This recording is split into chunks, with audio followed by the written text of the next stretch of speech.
Baik, selamat malam Bapak Ibu sekalian. Berjumpa lagi dengan kita, kelompok membaca Fakultas Hukum Unpar. Bapak Ibu sekalian, pada hari ini kita akan menunjukkan bahasa kita, atau diskusi kita, menyambung dari diskusi kita yang minggu lalu tentang buku berjudul Menggugat Ibu Kota Negara.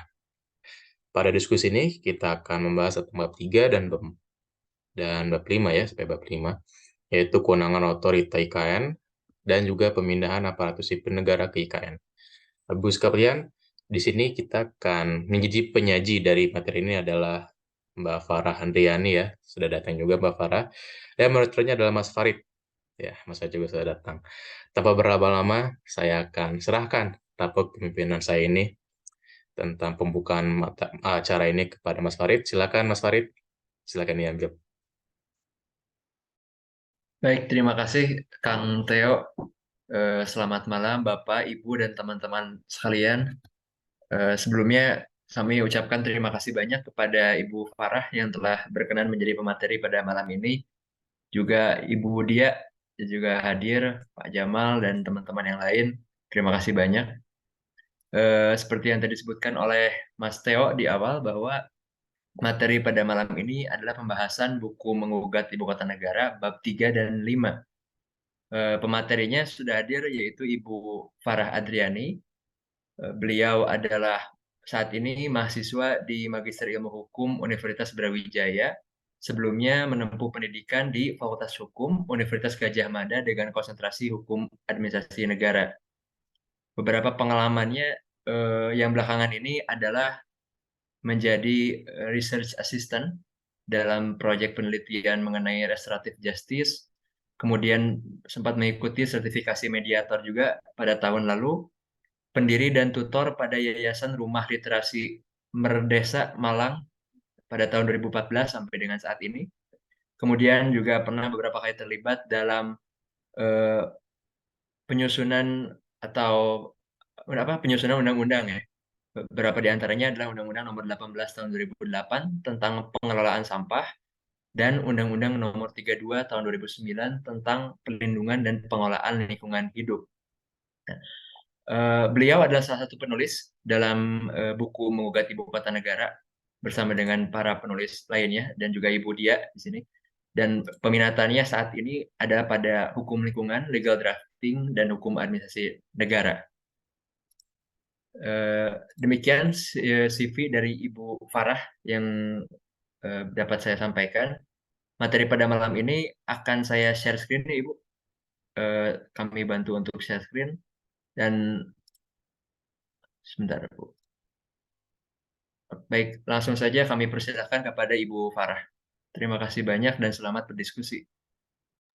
Ya, terima kasih Mas Farid. Selamat malam yang terhormat Pak Jamal. Di sini juga ada Budia Al Uyun. Terima kasih dan juga rekan-rekan KMFH Unpar. Eh, saya mendapat jatah untuk membagikan di sesi kedua, jadi dengan tema kewenangan otorita IKN dan pemindahan ASN ke IKN. Itu bisa next Mas Farid. Nah, di bab 3 dari buku Menggugat IKN, ini ada beberapa yang dibahas, terutama tentang otonomi khusus, karena kita baru mengenal tentang istilah otorita IKN yang sebelumnya mungkin tidak terlalu familiar gitu. Kemudian tentang konsep otorita sendiri itu seperti apa, kemudian potensi-potensi konflik dengan adanya kewenangan yang dimiliki oleh otorita IKN, serta kewenangan dari otorita IKN itu sendiri. Next, Mas. Berikutnya, nah. Bapak Ibu rekan-rekan, kalau kita berbicara tentang otonomi khusus untuk pemerintah daerah gitu, kita ketahui ada beberapa daerah yang memang memiliki otonomi khusus. Yang pertama yaitu Papua. Jadi Papua itu memang mendapatkan otonomi khusus karena sebagai dasar untuk percepatan pembangunan di Papua. Karena selama ini kita tahu bahwa di Papua pembangunannya agak sedikit terlambat daripada wilayah-wilayah lain yang ada di Indonesia, sehingga ditetapkan dengan undang-undang bahwa Papua itu memiliki otonomi khusus di situ. Yang kedua kita tahu Nangro Aceh Darussalam yang dulu namanya Daerah Istimewa Aceh gitu mendapatkan hak otonomi khusus juga karena adanya pengakuan terhadap penyelenggaraan kehidupan beragama di sana yang kita kenal sebagai Serambi Mekah, kemudian sistem peraturan daerah di Nangro Aceh Darussalam juga berbeda dengan sistem peraturan daerah yang ada di wilayah lain. Kalau di tempat lain disebut sebagai perda, kalau di NAD kita kenal dengan istilah kanun. Gitu kan. Kemudian ada satu lagi daerah otonomi khusus yang kita kenal, yaitu daerah istimewa Yogyakarta. Kenapa ditetapkan sebagai daerah istimewa gitu? Karena alasan historis bahwa Yogyakarta pernah menjadi ibu kota negara kita, kemudian juga karena alasan untuk melestarikan budaya yang ada di Yogyakarta dan pengakuan terhadap wilayah kesultanan, kemudian DIY dijadikan sebagai daerah istimewa. Seperti kita ketahui bahwa ketika di pemerintah daerah lain menyelenggarakan pemilihan kepala daerahnya secara langsung, sedangkan di DIY sendiri untuk kepala daerah secara otomatis dijabat oleh sultan yang saat itu memang sedang berkuasa. Kemudian satu daerah khusus yang kita kenal lagi yaitu daerah khusus Ibu Kota Jakarta. Kita tahu semua bahwa kenapa DKI menjadi daerah khusus karena memang Jakarta memiliki otonomi khusus sebagai ibu kota negara. Kita tahu sebagai sebuah provinsi, DKI Jakarta itu memiliki daerah-daerah administratif seperti Jakarta Timur, Jakarta Barat, Jakarta Selatan, tetapi kewenangannya tidak seperti kabupaten kota yang ada di daerah lain. Itu beda kekhususan yang ada di DKI. Berikutnya kita akan berbicara tentang kenapa ibu kota negara memiliki pemerintahan daerah yang namanya otorita gitu. Kenapa bukan namanya seperti DKI Jakarta, daerah khusus ibu kota Nusantara, atau kenapa otorita gitu. Dari ketika kami menulis buku ini, kami sempat mempelajari dari Undang-Undang nomor 3 tahun 2022 tentang IKN, kemudian kita baca juga dengan naskah akademisnya gitu. Jadi memang Undang-Undang Dasar sendiri memungkinkan adanya pengakuan terhadap daerah-daerah wilayah khusus tersebut. Ketika kita lihat di pasal 18B Undang-Undang Dasar kita gitu disebutkan bahwa bentar ya.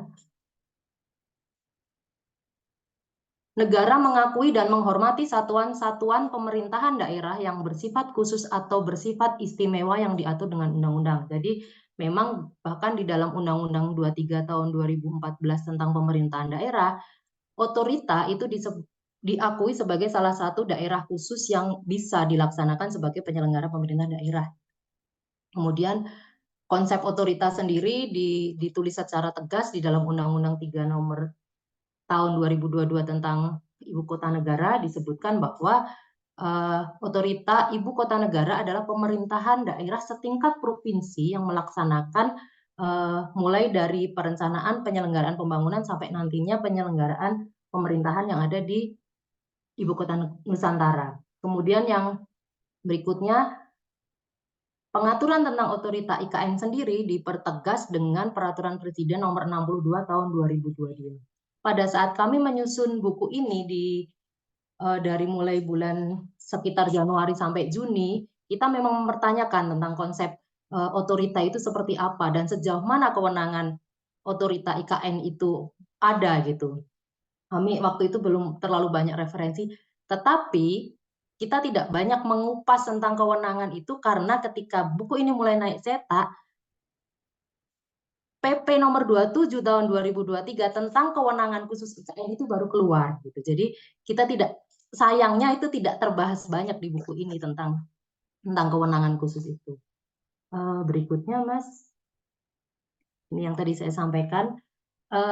Kalau rekan-rekan Bapak Ibu pernah membaca Undang-Undang nomor 3 tahun 2022, satu yang menggelitik kami tentang kewenangan ini adalah ada dua ambiguitas tentang konsep kewenangan yang dimiliki otorita IKN, gitu, bahwa di situ disebutkan bahwa IKN adalah satuan pemerintahan daerah khusus setingkat provinsi. Dalam bayangan kita ketika ngomong provinsi itu berarti ada kepala daerah yang disebut gubernur, ada kemudian perangkat DPRD di situ, gitu kan. Tetapi di pasal IKN sebagai satuan pemerintah setingkat provinsi disebutkan di dalam pasal 1 definisi, kemudian di bawah di pasal 5 disebutkan bahwa otorita IKN itu lembaga setingkat kementerian yang menyelenggarakan pemerintahan khusus. Itu yang akhirnya jadi bahan diskusi yang sangat menarik bagi kami waktu menyusun buku ini adalah kapan otorita IKN itu berdiri atau menjalankan fungsinya sebagai provinsi dan kapan dia menjalankan fungsinya sebagai kementerian gitu. Kalau nanti rekan-rekan baca di buku itu dan juga di Undang-Undang 3 gitu, di otorita IKN tidak ada pemilihan umum untuk tingkat DPRD. Jadi ketika nanti ada pemilu di OIKN gitu, kita sebutnya OIKN, mereka hanya memilih presiden, wakil presiden, kemudian DPD dan DPR RI. Jadi tidak ada perwakilan DPR daerah gitu kan, DPRD di otorita IKN. Jadi otorita IKN itu semacam dia satu pemerintahan daerah sendiri gitu, yang memiliki dia memiliki kewenangan setingkat dengan provinsi, tetapi memiliki kepala dan wakil kepala IKN itu yang ditunjuk langsung oleh presiden. Kalau di dalam undang-undangnya disebutkan bahwa kepala dan wakil kepala OIKN itu ditunjuk oleh menteri setelah berkonsultasi dengan DPR. Tetapi ada di dalam penjelasannya bahwa untuk pertama kali pemilihan kepala dan wakil kepala OIKN itu ditunjuk dan dilantik oleh presiden tanpa berkonsultasi dengan DPR. Karena nanti bisa baca di undang-undangnya. Berikutnya, maka dari itu adanya kewenangan yang dimiliki oleh IKN itu bisa menimbulkan, jadi yang pertama ambiguitas kewenangan, juga memiliki kewenangan yang sangat luas gitu. Kalau Bapak Ibu rekan-rekan pernah membaca, ada PP 12 tentang kemudahan berusaha di IKN gitu. Jadi di situ disebutkan bahwa kualitas yang berbeda dengan daerah itu dimiliki oleh OIKN, kecuali memang kewenangan mutlak yang dimiliki oleh pemerintah pusat yang itu memang tidak didelegasikan kepada pemerintah daerah. Kemudian yang menjadi pertanyaan kami ketika seperti kita ketahui ketika ada penetapan peraturan yang memang biasanya kalau di daerah itu kan dengan persetujuan DPRD. Ketika OIKN tidak memiliki DPRD, bagaimana mereka membuat peraturan yang memang itu secara undang-undang harus dengan persetujuan DPRD gitu. Karena ternyata untuk penetapan peraturan di OIKN yang ditetapkan oleh kepala OIKN itu harus mendapatkan persetujuan dari presiden. Gitu. Itu potensi-potensi konflik kewenangan gitu. Kita bergerak ke bab 5. Ini yang cukup menarik juga, terutama rekan-rekan ASN yang mulai harap-harap cemas nanti gimana nasibnya gitu tentang pemindahan ASN ke IKN, karena isu yang mengemuka sebenarnya siapa saja sih sebenarnya yang akan dipindah ke sana gitu. Terus janji-janji iming-iming fasilitas apa saja yang akan diberikan gitu, dan syarat PNS atau ASN mana yang akan dipindahkan ke sana. Jadi perlu kita ketahui terlebih dahulu bahwa yang dimaksud dengan ASN itu sekarang kita mengenal, dulu disebutnya PNS saja gitu. Tapi ASN itu terdiri dari dua kategori. Yang pertama adalah PNS, pegawai negeri sipil. Kemudian yang kedua adalah P3K, pegawai pemerintah dengan perjanjian kerja. Itu dua-duanya termasuk dalam kategori ASN. Ketika membaca di rencana induk IKN, Perpres nomor 63, ada 5 klaster kementerian lembaga yang akan berpindah secara bertahap. Klaster pertama adalah KL yang dia memiliki peran penting untuk berjalannya pemerintahan gitu. Yang pertama adalah seperti rekan-rekan bisa baca di situ, presiden, wakil presiden, MPR, DPR, kementerian, semua kementerian koordinator, kemudian kementerian-kementerian yang memang dia berpegang memiliki peranan penting untuk berjalannya pemerintahan yang ada gitu, lembaga-lembaga negara. Kemudian ada lagi klaster kedua, klaster ketiga, keempat, dan kelima. Tetapi ada lembaga-lembaga yang memang berdasarkan pertimbangan koordinasi dan juga pelaksanaan tugasnya tidak akan dipindahkan ke IKN. Karena kan bisa baca yang paling bawah itu, jadi kayak ANRI, BSN, Komnas HAM, Komnas Perempuan, kemudian lembaga sensor film dan lain-lain, mereka akan tetap ada di Jakarta gitu. Jadi beberapa kementerian lembaga akan berpindah ke IKN, tetapi beberapa juga masih ada yang ada di Jakarta. Saya ngobrol dengan beberapa rekan-rekan ASN pusat di Jakarta gitu. ternyata satu kementerian lembaga pun belum tentu semuanya akan berpindah ke IKN. Ada dari misalnya satu kementerian lembaga itu memiliki 7 kedeputian atau 7 dirjen gitu. Bisa jadi hanya 3 dirjen yang akan berangkat ke IKN, kemudian sebagian masih tinggal di Jakarta gitu. Jadi itu saya lagi mikirnya bagaimana nanti sistem koordinasi dengan, walaupun kita tahu sekarang era digital sudah bagus ya, tetapi kadang-kadang kita tetap butuh koordinasi yang kita harus ketemu gitu. Ketika satu kementerian kemudian terpecah beda lokasi di Jakarta aja kadang-kadang bikin kita jadi susah koordinasinya gitu kan, apalagi ini beda pulau gitu. Itu jadi salah satu bahan diskusi kami juga gitu. Kemudian berikutnya Mas Farid, ini di buku ini teman-teman nulisnya iming-iming perpindahan ASN gitu.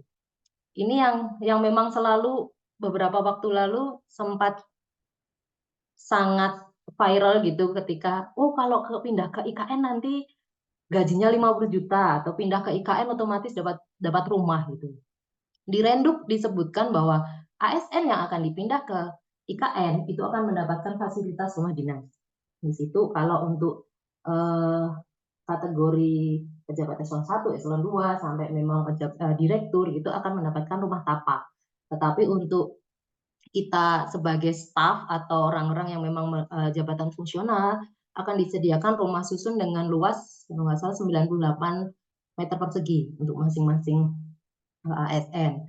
Dan kemudian adanya pemberian tunjangan kemahalan. Seperti kita tahu memang di beberapa wilayah di luar Jawa gitu ada memang tunjangan kemahalan. Nah, ketika IKN ini seberapa gitu kan, karena seperti kita tahu biaya hidup di Balikpapan aja sudah lumayan tinggi gitu. Apakah nanti ketika ada OIKN biayanya akan lebih tinggi atau lebih murah? Nah, itu akan berpengaruh ke tunjangan kemahalan yang harus diterima oleh rekan-rekan ASN. Kemudian yang ketiga ada biaya pindah.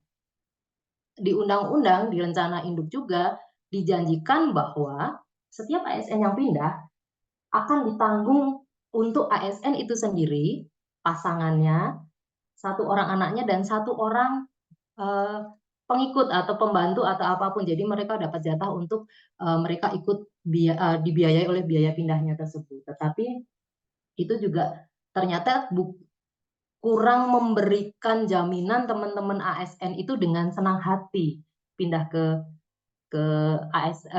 OIKN gitu. Ada beberapa teman saya bahkan akhirnya sebelum nanti dipindah saya mau pindah duluan ya gitu. Kemudian yang keempat ada flexible facility arrangement yang disesuaikan dengan kebutuhan tiap ASN.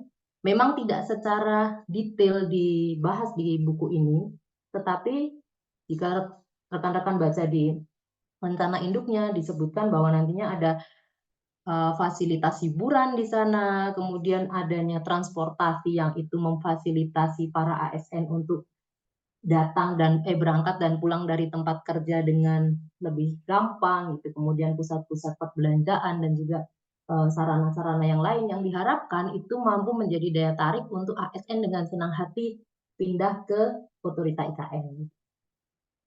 Berikutnya. Ini syaratnya, jadi tidak semua ASN akan dipindahkan ke IKN memang harapannya karena pengennya jadi smart government gitu. ASN-ASN yang excellent yang akan dipindahkan ke sana gitu. Jadi memang diharapkan syaratnya ASN itu berpendidikan minimal D3. Kemudian memperhatikan batas usia pensiun. Biasanya kalau mendekati usia pensiun itu tidak diprioritaskan untuk dipindahkan. Ini yang agak saya juga, ini data kinerja ASN itu mempertimbangkan 20% pegawai itu sudah mempresentasikan kinerjanya 80% pegawai. Jadi mungkin dengan pemikiran bahwa dengan sedikit pegawai aja itu sudah bisa mengerjakan pekerjaan yang banyak setara dengan 80% pegawai. Kemudian ada data penilaian potensi dan kompetensi. Jadi nantinya akan ada assessment setiap pegawai yang akan pindah ke ASN itu harus di-assessment dulu secara kompetensinya, kemudian secara kesiapan fisik, mental, dan keluarganya begitu. Jadi tidak serta-merta boyongan satu tempat ini langsung dipindah ke sana. itu ada profil demografi, siapa saja, umur range berapa yang akan pindah ke sana gitu. Memang yang paling banyak di usia 34 sampai 54 tahun. Jadi memang usia ASN yang akan banyak. Nah, satu yang menarik yang ditulis di buku ini adalah kita memiliki 2 lembaga yang menyelenggarakan urusan kepegawaian. Kita kenal BKN, ada Kemenpan RB. Ini pada saat kami menulis buku ini masih belum jelas nih siapa yang bertanggung jawab untuk kepindahan itu, karena secara aturan ditetapkan oleh Kemenpan RB. Tetapi bagaimana kajian yang dilakukan, kemudian jumlah pegawainya itu ada di mana, memang kebanyakan dari BKN datanya gitu. Jadi apakah akhirnya 2 lembaga ini akan bersama-sama bikin satu blueprint untuk rekan-rekan ASN bisa pindah ke sana gitu. Berita terakhir yang saya baca memang sekarang intens sekali dibahas tentang hal tersebut, tentang pemindahan ASN dari Kemenpan RB. Gitu. Ini yang terakhir, ini yang perlu kita, ini ketika kami berdiskusi, kita cluster, kita petakan nih risiko perpindahan ASN begitu. Tetapi memang tidak bisa semuanya kita tulis gitu kan. Yang pertama adanya ketidakstabilan kehidupan keluarga. Itu sudah kelihatan kalau nantinya pindah harus mikir anaknya harus mindahin juga. Sama enggak kualitas pendidikan yang hari ini sekolah di Jakarta dengan international school-nya kemudian tiba-tiba harus dipindahkan ke OIKN gitu. Kemudian juga hilangnya ikatan sosial gitu yang biasanya bertetangga dekat, sudah memiliki satu komunitas yang baik gitu, itu akan sangat mempengaruhi kinerja, terus gangguan psikologis. Kemarin kita sempat bahas tentang anxiety yang dialami oleh para ASN itu, apakah masih memiliki motivasi yang besar. Kalau memang dia ASN muda, biasanya memang masih sangat menantang gitu kan bekerja di tempat. Tapi kalau dia sudah masuk di middle manager usia 35, 40, mendekati 50 itu sudah settle dengan anak-anak sudah mulai sekolah dengan baik, kemudian sudah tertata kehidupannya, tiba-tiba harus pindah, itu sangat-sangat mengganggu psikologis para ASN tersebut. Kemudian yang berikutnya yang sempat dipetakan oleh teman-teman bahwa kerugian secara ekonomi, walaupun dijanjikan dengan gaji yang besar, fasilitas yang besar, tetapi orang akan mikir nih, mudiknya harus lebih banyak nih bayarnya ketika pulang kampung gitu, atau biaya hidup yang biasanya hari ini saya dengan uang segini mampu membayar kebutuhan segini gitu, ketika pindah dia harus mulai kalkulasikan itu lebih banyak lagi. Itu Mas Farid sepertinya yang bisa saya sampaikan, nanti kita lebih banyak diskusi, ada Budia juga nanti bisa menambahkan, dan ini foto kami teman-teman, mungkin masih bisa dibuka Mas Farid.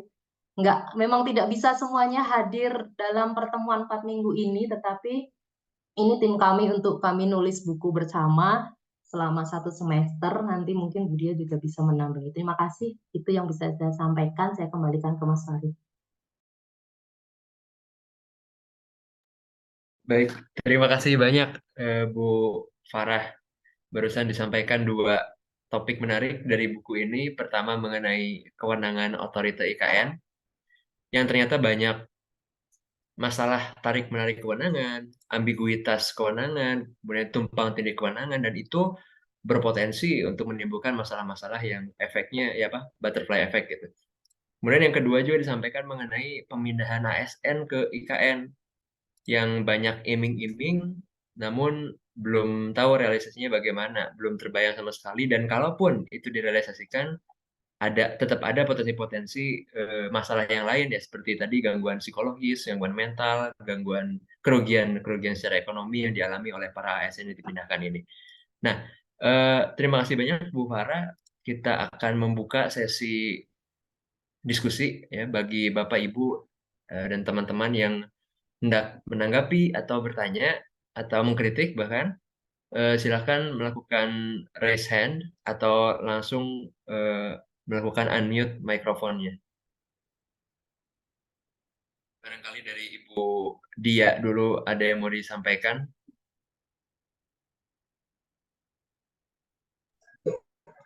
Barangkali tidak, Mas. Nanti biar diskusinya berjalan aja. Nanti kalau memang ada yang ingin diketahui nanti saya bisa tambahkan di akhir.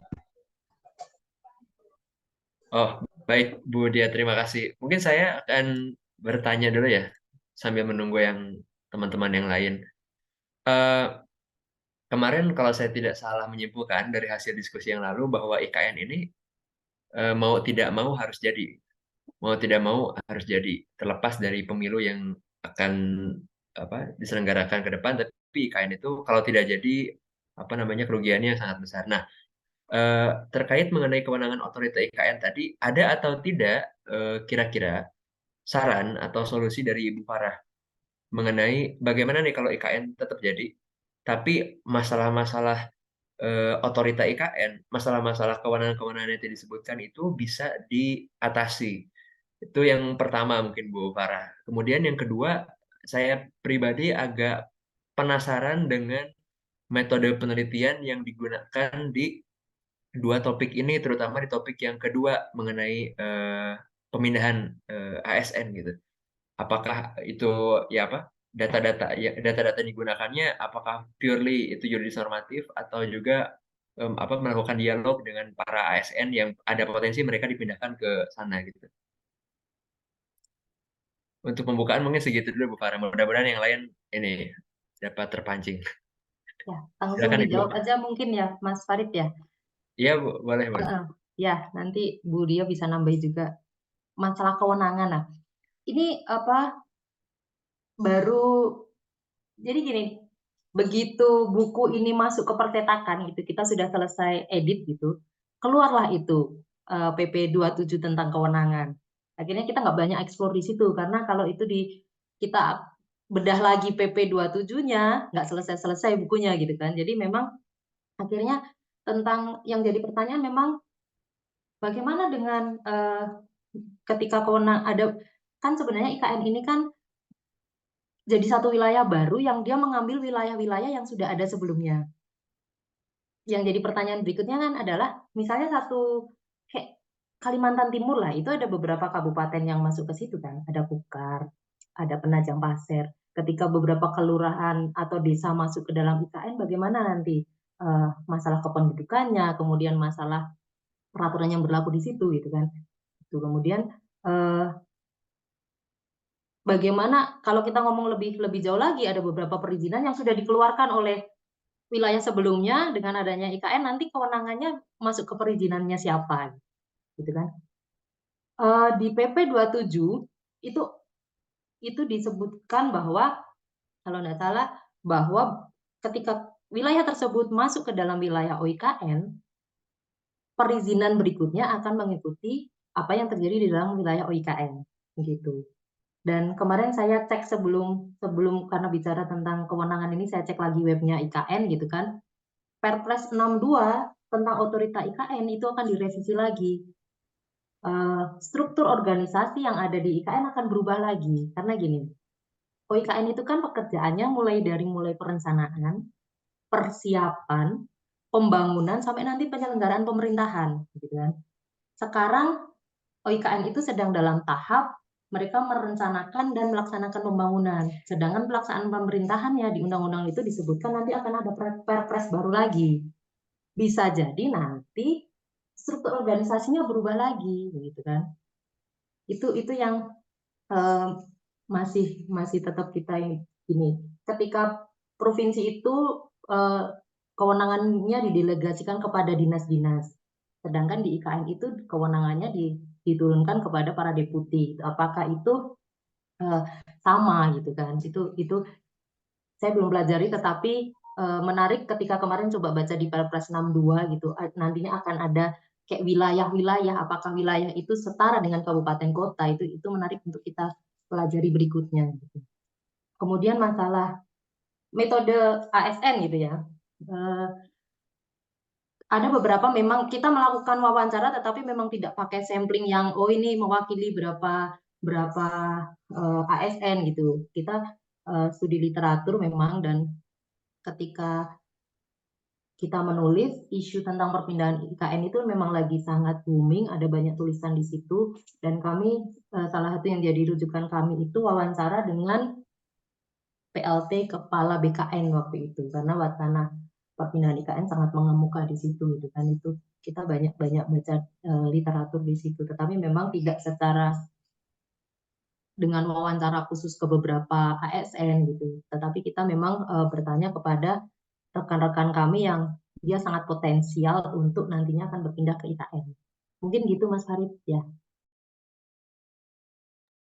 Baik, Bu Farah, terima kasih banyak atas jawabannya. Ini sudah hadir Pak Trijaka ya, kemudian ada Bang Fauzi, ada Mbak Mega juga.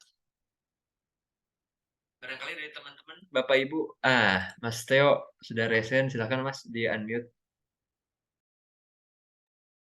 Terima kasih, Mas Farid. Ketika saya langsung aja ya, sorry. Ketika saya tadi baca, bukan baca, tapi ngikuti tadi ya presentasi materi dari Mbak Farah, saya jadi kepikiran sesuatu bahwa sebenarnya pemerintah kita saat ini dalam membangun IKN menggunakan hukum itu sebagai alat kah atau sebagai tujuan kah atau sebagai apa gitu kan ya. Kalau misalkan sebagai alat kan berarti kita sama kayak waktu zaman Orde Baru ya. Yang kayak saya tangkap kalau Orde Baru itu kan membuat pembangunannya tuh ya hukum itu bukan sebagai tujuan. Tujuan bernegara ya tujuan penguasa saat itu. Hukum jadikan sarana. Dan itu kan dikritik sama sama Satipto kan ya. Kalau misalkan ya tujuan hukum adalah hukum itu sendiri. Nah, sedangkan kalau sekarang ini sebenarnya hukum itu sedang dijadikan sebagai apa sih gitu ya. Hakikatnya hukum waktu melihat IKN itu dia itu sebagai tujuan atau sebagai ya instrumen gitu kan. Karena kalau tadi saya dengarkan ada peraturan presiden gitu ya. Terus ada ini harus jadi gitu kan. Berarti kalau harus jadi, kalau misalkan hukum misalnya idealnya bilang, wah ini nggak bisa nih, tapi ya kan harus jadi kan berarti hukum mengalah. Nah, jadi hukum itu di posisi mana sih saat ini? Ketika kita mau di IKN, apakah sebagai instrumen lagi kah? Atau ya sebenarnya tujuan hukum itu ya menginginkan adanya IKN gitu. Mungkin itu ya, terima kasih. Baik, terima kasih Mas Theo. Ibu Farah, silakan. Ya. Terima kasih Mas Theo. Kalau kita tahu kan, jadi hukum itu kan memang dia apakah dia memberikan kemanfaatan, keadilan, ataupun memang hukum itu digunakan sebagai alat, gitu kan? Kalau saya nanti mungkin Bu Dia bisa nambahin tentang teori di situ gitu. Jadi kadang-kadang yang terjadi kan hukumnya dulu atau perilakunya dulu yang berjalan gitu kan, rekan-rekan tahu itu. Jadi mungkin kayak kita kenal bahwa hukum itu dikatakan selalu ketinggalan. Kadang-kadang ada peristiwanya dulu baru dipikirkan, oh berarti ini harus diatur tentang ini gitu. Nah, dengan OIKN ini, dengan bahkan kita ngomong dari IKN-nya ya, mulai dari adanya Ibu Kota Nusantara, kemudian sampai ada pemerintahan daerah yang disebut OIKN gitu. Sebenarnya hukum dipakai untuk sebagai landasan bagaimana sesuatu hal itu bisa dilaksanakan gitu kan.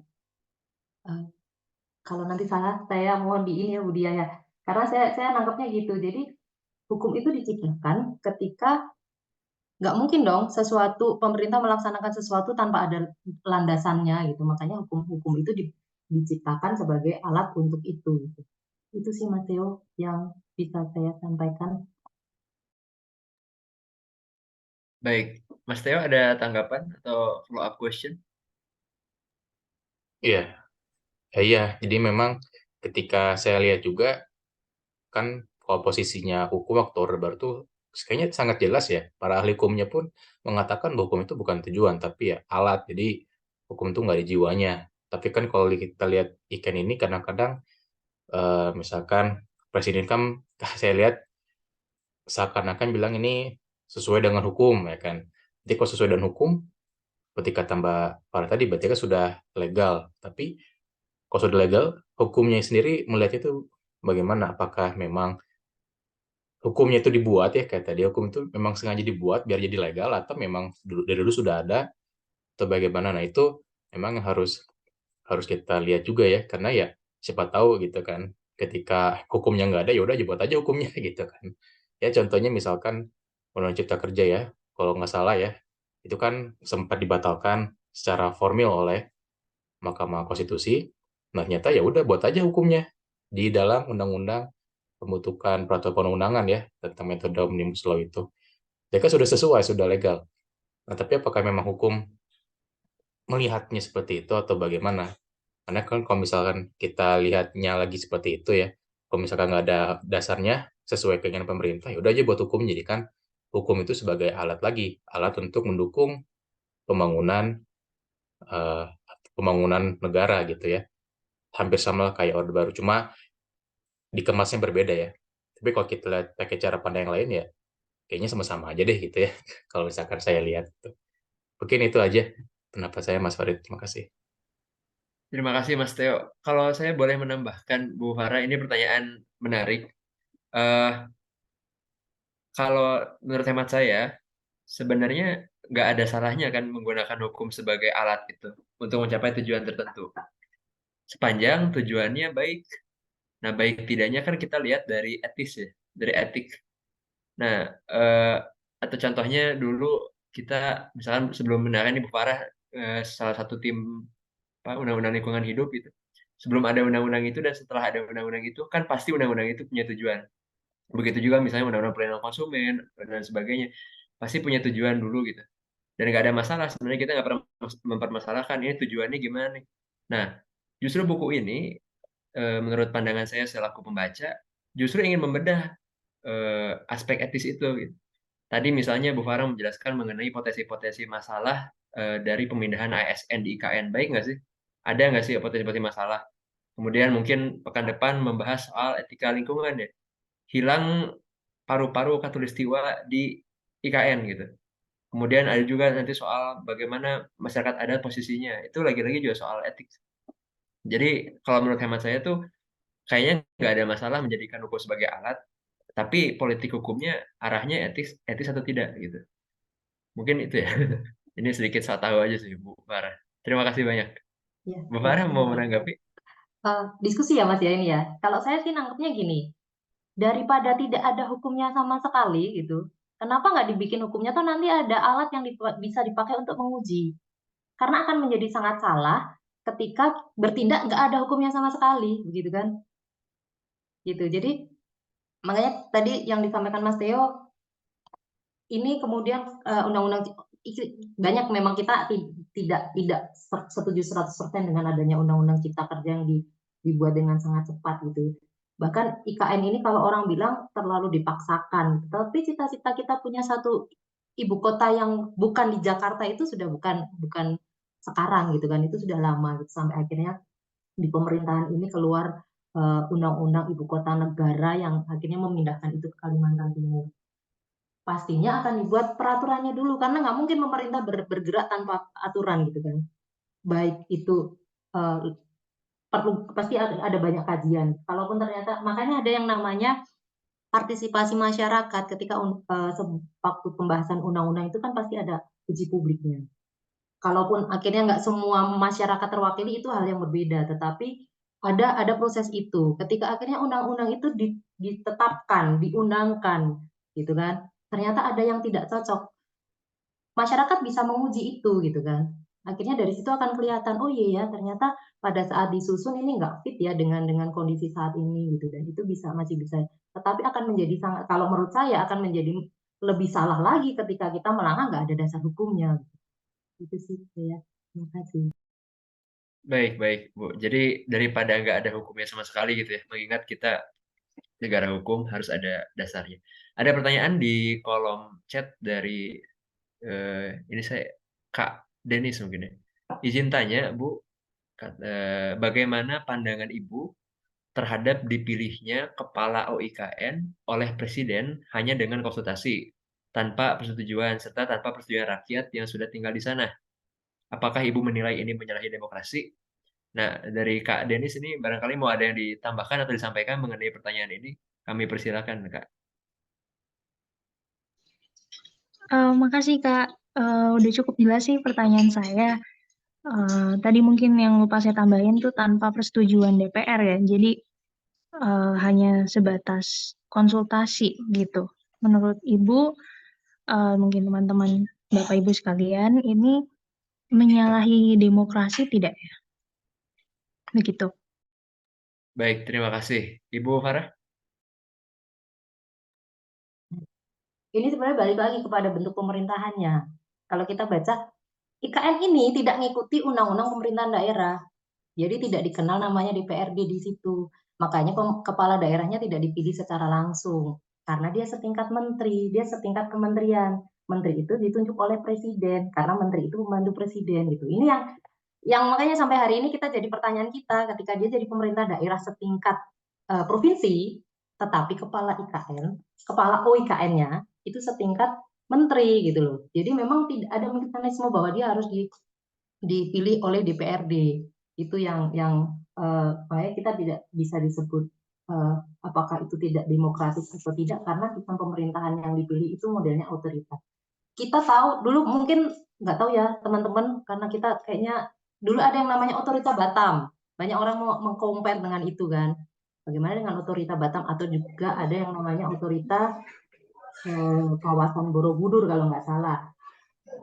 Mereka memang bentuknya otorita, tetapi bukan pemerintahan daerah. Nah, sedangkan OIKN ini adalah otorita yang adalah pemerintah daerah gitu kan. Jadi memiliki aturan dan juga cara pemilihan kepala daerah yang berbeda dengan provinsi yang ada. Gitu.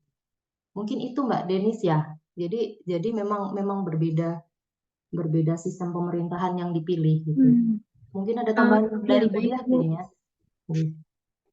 Kalau mungkin keterwakilan dari masyarakat setempat yang sudah tinggal di sana, gimana ya Bu?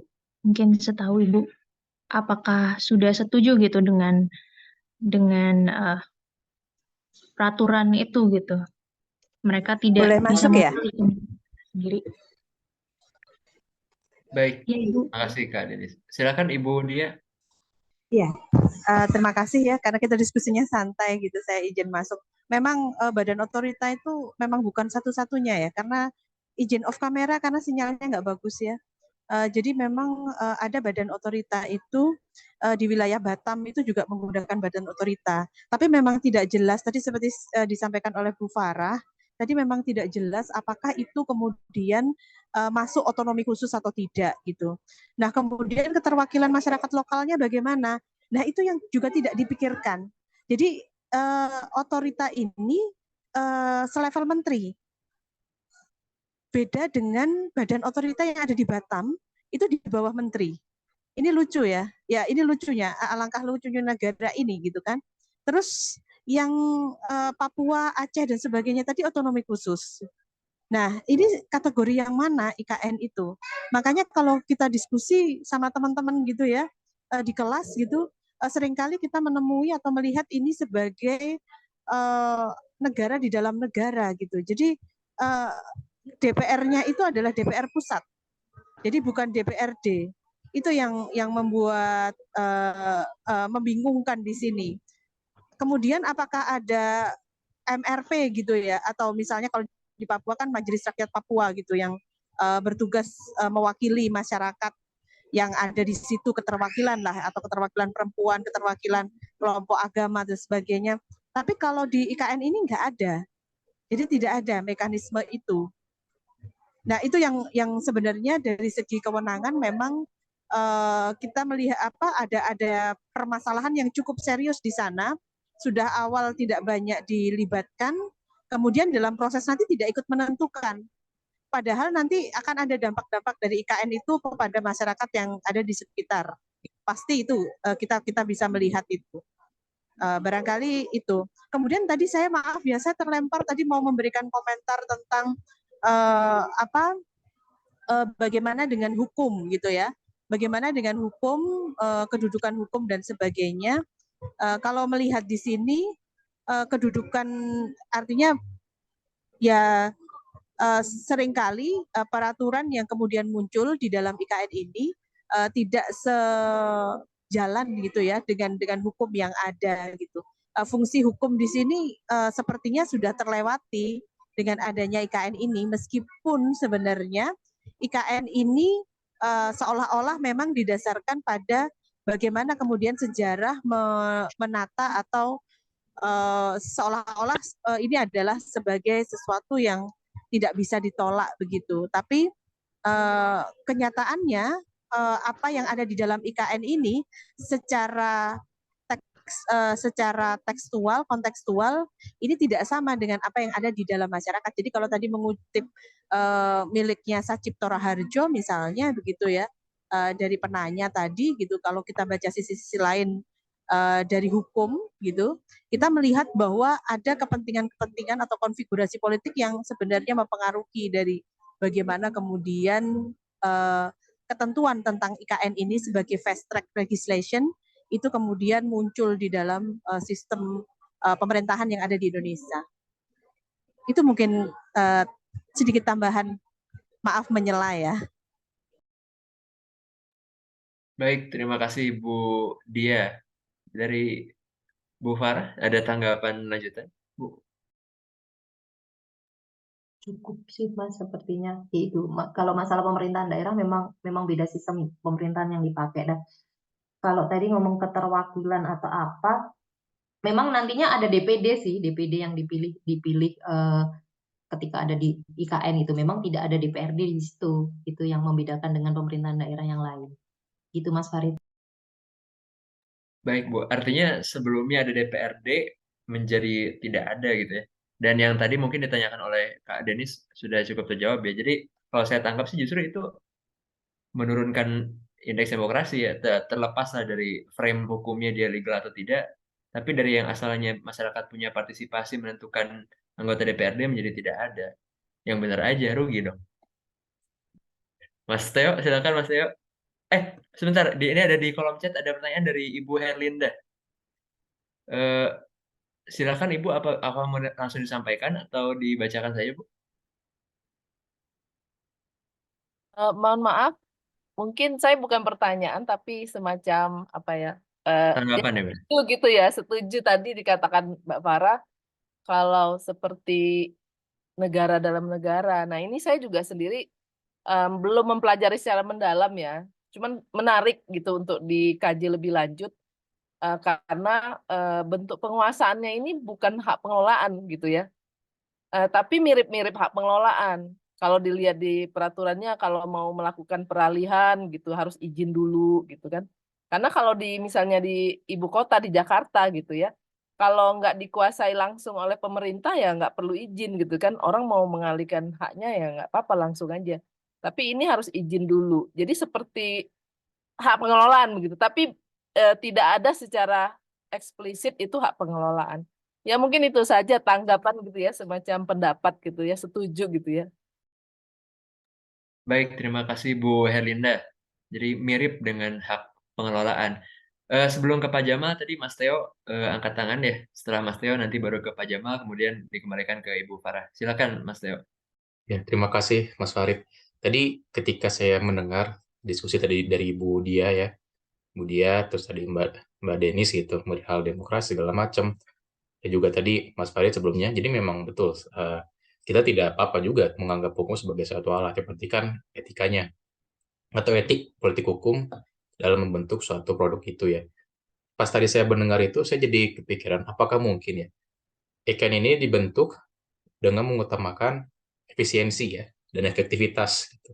Nah, sekarang coba kita bayangkan ikan ini dibentuk secara ideal banget ya, ada nih masyarakat adat atau masyarakat setempat itu dibuat suatu fasilitas agar suaranya itu terakomodir misalkan ya.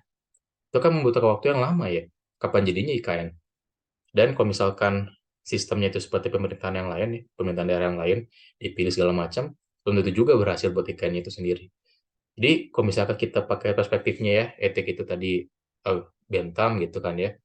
Seberapa banyak sih keuntungan yang didapat ketika kita memilih pakai yang sekarang daripada yang konvensional biasanya gitu. Ya menguntungkan sekarang, tinggal tunjuk presiden, nunjuk kepala otorita, kalau jelek tinggal diganti.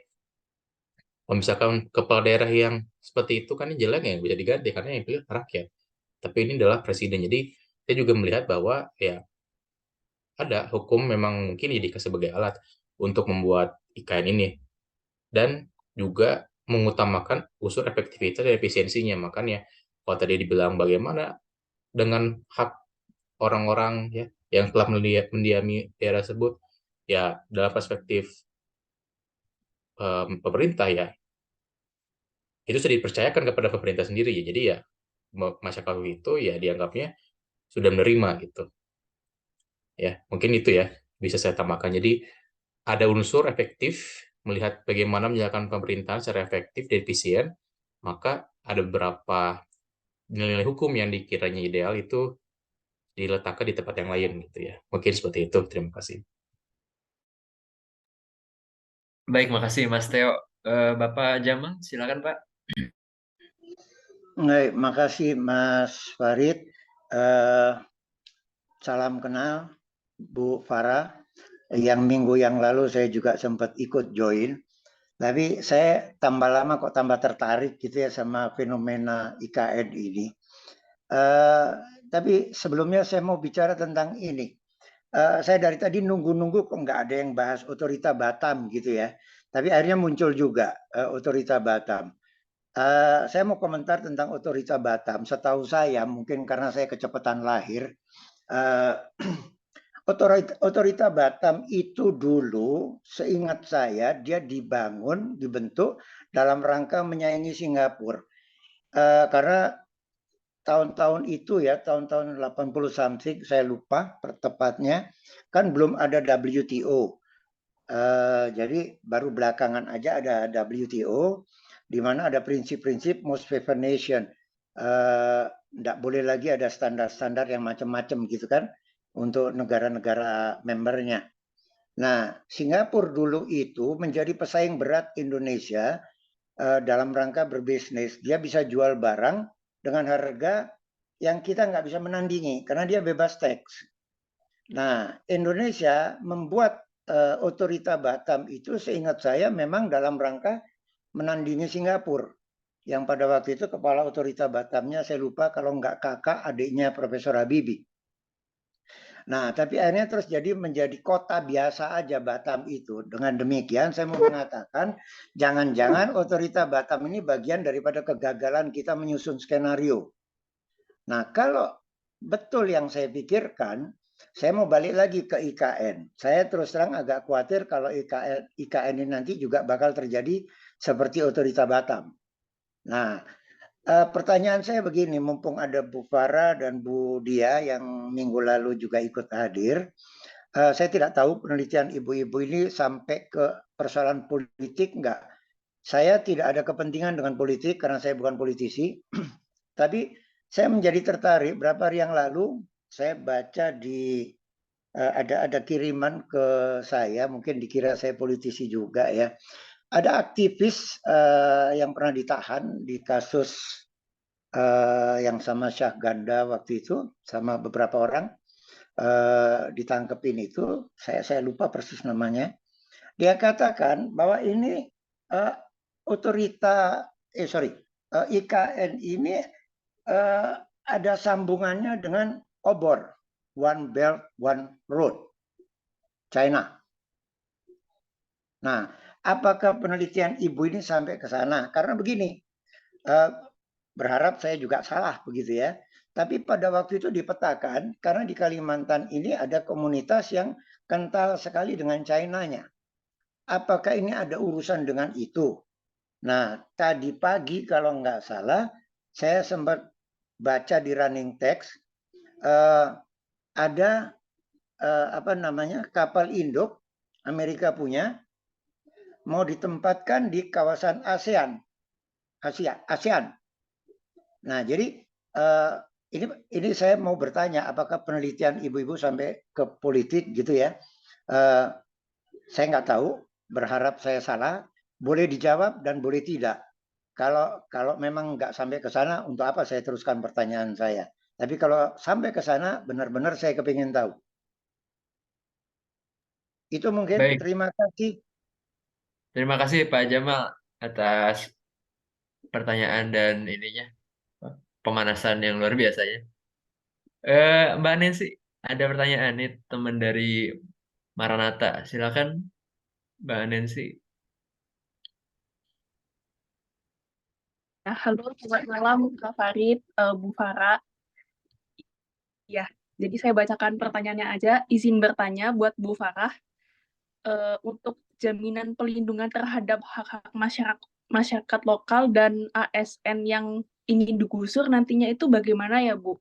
Mengingat ASN ini kalau saya baca-baca berita, itu tuh mereka tuh dipaksa buat pindah dan jika tidak pindah itu ada sanksi tersendiri buat mereka. Mungkin cukup sekian dari saya, Bu. Makasih banyak. Baik, terima kasih Mbak Nancy. Sementara mungkin 3 dulu ya. Dari Mas Theo tadi tentang unsur etisnya justru mengenai efisiensi itu. Tapi apakah tidak terlalu mahal untuk mengorbankan ABC yang dipersoalkan oleh buku ini? Silakan Ibu Farah. Ya, kalau yang Mas Teo sebenarnya menurut saya itu bukan untuk dikomentari ya. Tadi kan pendapat dari Mas Teo kalau masalah efektif efisien sebenarnya jadi satu pilihan yang susah juga sih. Ada IKN ini memang biayanya besar, nggak ada pun juga akhirnya akan menimbulkan masalah gitu kan. Di situ sih kalau saya masalah-masalah yang Mas Teo itu gitu. Kemudian kalau untuk Pak Jamal, ya Pak, saya juga masih ngalami sih otorita Batam gitu Pak waktu itu. Ketakutannya kan memang gitu ketika otorita Batam akhirnya kemudian beralih menjadi BP Batam dan di Batam sendiri kemudian ada pemerintah daerah yang namanya Kota Batam itu gitu kan memang akhirnya enggak maksimal di situ gitu tentang masalah otorita itu. Jadi memang ketika pemerintah memilih otorita sebagai sistem pemerintahan yang dijalankan di IKN, harusnya hal-hal seperti itu harus dipikirkan gitu karena tidak adanya DPRD yang akan memilih langsung kepala daerahnya itu juga seharusnya ketika nanti sudah sampai tahap penyelenggaraan IKN-nya itu harus terpikirkan gitu. Dan masalah metode apakah kita meneliti memang ke unsur politisnya belum sempat kita teliti, tetapi sempat ngobrol dengan Budia itu eh, semakin ke sini kecenderungan itu mungkin ada gitu. Nanti Budia akan menambahkan tentang itu sepertinya gitu. Kemudian yang apa ya Mas? Satu-satu ya atau langsung boleh saya jawab ya yang Mbak Nancy juga. Ya, silakan Bu dari Nancy mengenai pelindungan terhadap ASN yang terpaksa pindah ke IKN. Gini, saya ini ASN sebenarnya. Kita waktu disumpah jadi PNS itu kan bersedia ditempatkan di seluruh Indonesia gitu kan itu kontraknya kita sebagai ASN. Jadi kalau akhirnya kita ngomong saya nggak mau pindah ke sana gitu, tapi memang aturan-aturan dari negara seperti itu gitu. Kalau ngomong perlindungan hak masyarakat lokal itu berbeda dengan ASN. Jadi gini, sekarang yang saya dengar di IKN itu ada beberapa pegawai ASN daerah yang itu bahkan ada yang pengen pindah ke IKN malahan gitu karena mungkin toh wilayahnya sama-sama di situ tapi secara pendapatannya lebih besar atau mereka pengen men-challenge dirinya dengan pengalaman yang baru gitu kan kemudian eh, itu masalah perpindahan ASN kalau tidak salah memang ada pembahasan antara pemerintah daerah di Kalimantan Timur dengan otorita IKN gitu. Kemudian masalah hak masyarakat lokal tadi saya nangkapnya kayaknya masyarakat ada ternyata bukan itu lebih ke masyarakat lokal ASN-nya ya gitu. Jadi itu kalau tidak pindah akan dikenakan sanksi kan makanya ada yang namanya assessment akan dilihat layak nggak orang ini pindah. Terus kalaupun dia nggak mau pindah, apa sih reasonnya untuk itu gitu. Nah ini yang sampai sekarang kan memang belum dilaksanakan assessment itu oleh BKN maupun oleh Kemenpan RB karena saya beberapa hari yang lalu membaca di webnya Menpan RB bahkan mereka masih merapatkan aturan yang memang nantinya dipakai untuk itu gitu loh. Jadi memang pastinya akan ada beberapa assessment yang tidak serta-merta tadi seperti yang di awal saya sampaikan, jadi nggak kayak orang bedol desa semuanya yang ada di situ langsung dipindahkan enggak gitu. Tetapi memang ada beberapa kementerian ada yang tetap ada di Jakarta, ada yang pindah. Ada dalam satu unit itu ada yang akhirnya pindah ke IKN ataupun enggak karena memang ada beberapa syarat yang tadi disebutkan di bukunya itu. Gitu Mas Farid. Terima kasih. Baik, terima kasih banyak Ibu Farah. Dari Mas Theo, Pak Jamal dan Mbak Nancy ada tanggapan atau pertanyaan-pertanyaan lanjutan barangkali? Tidak ada. Baik, kalau tidak ada. Nah, dari Ibu, sorry, dari Pak Jamal, ya, silakan Pak Jamal. maaf Farid. Begini, saya berharap juga Bu Dia bisa beri tanggapan begitu ya. Karena begini, saya melihatnya IKN ini urusannya dari urusan pembiayaan ini kan urusannya nanti dengan berbagai macam duit gitu ya, utang lah, APBN lah, segala macam itu kan yang artinya semua kita warga negara ini harus ikut menanggung kan. Nah, jadi pandangan saya bukan tidak ada salahnya lagi. Kita berhak tahu gitu loh. Ini fenomena apa sih urusan IKN ini? Apakah betul cuman karena problem Jakarta yang padat dan lain sebagainya terus dipindahkan? Apa ini soal apa? Gitu itu yang saya sampai hari ini belum punya jawaban yang benar-benar memuaskan otak saya.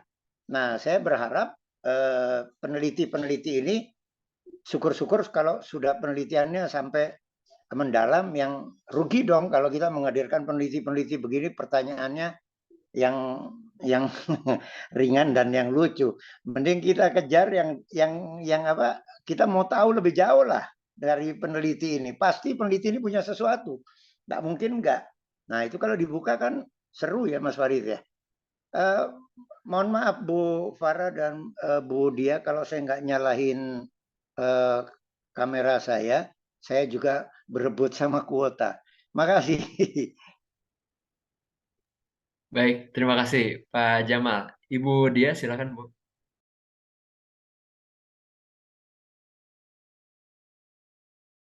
Iya, terima kasih. Menarik ya diskusi memang tentang, tapi begini. Jadi badan otorita yang ada di Batam itu sebenarnya juga ada juga di beberapa wilayah yang lain, dan itu ada di bawah kementerian. Jadi memang di bawah Kementerian Perekonomian yang memang ditugaskan untuk mengatur hal-hal yang terkait untuk kemudahan berusaha ya. Memang tujuannya untuk percepatan usaha atau wilayah strategis untuk perekonomian gitu. Itu memang rancangannya demikian dan itu sudah berjalan. Tapi konsep otorita yang ada di dalam undang-undang IKN ini benar-benar berbeda gitu ya dari konsep otorita yang sebelumnya. Itu yang pertama. Kemudian yang kedua, terkait dengan apakah ini terkait dengan tadi disebutkan obor ya. Memang penelitian kita tidak sampai ke sana. Mencurigai ada hubungannya barangkali ada, karena sebagaimana ke dalam konsep kemarin disebutkan dalam perjalanan sejarahnya begitu ya, ada indikasi yang cukup kuat begitu ya. Kenapa kemudian tapi kita tidak berani menjudgment ya karena kita belum riset ke sana, karena ada perimbangan yang tidak sama begitu ya antara wilayah darat dengan wilayah laut yang ada di dalam IKN ini. Jadi kalau teman-teman melihat ada rentangan itu ada di di bahasan IKN, jadi berapa jumlah wilayah lautnya itu jauh lebih luas dibandingkan dengan wilayah daratnya. Bahkan keluasannya itu sampai 40.000 hektar kalau nggak salah ya. Jadi cukup luas begitu ya. Jadi wilayah daratnya itu hanya sepertiga. Nah, yang jadi masalah ini adalah kenapa wilayah lautnya begitu luas ketika mau membuat sebuah ibu kota begitu kan? Ini juga menjadi satu permasalahan ya, pertanyaan bagi kita bersama. Benarkah itu tidak ada kaitannya? Ternyata itu kan jalur silang antara untuk mempermudah sebenarnya dalam rangka ini ya, dalam rangka untuk perdagangan dari Asia atas gitu ya, dari Asia termasuk mungkin RRC ke wilayah yang Australia dan sebagainya. Jadi jalur cepatnya sebenarnya daripada lewat Singapura, karena Singapura itu berbayar cukup tinggi wilayah kecil ini untuk transit begitu ya. Nah itu kemudian kalau di garis lurus itu di tempat IKN sekarang itu lebih murah jatuhnya gitu. Apalagi kemudian dengan berbagai kemudahan investasi dan sebagainya ya, tadi Bu Herlinda juga sudah menyampaikan begitu, ada kemudahan-kemudahan memang untuk haknya gitu ya. Nanti memang ada di sesi tersendiri ya, kita juga akan membahas itu juga.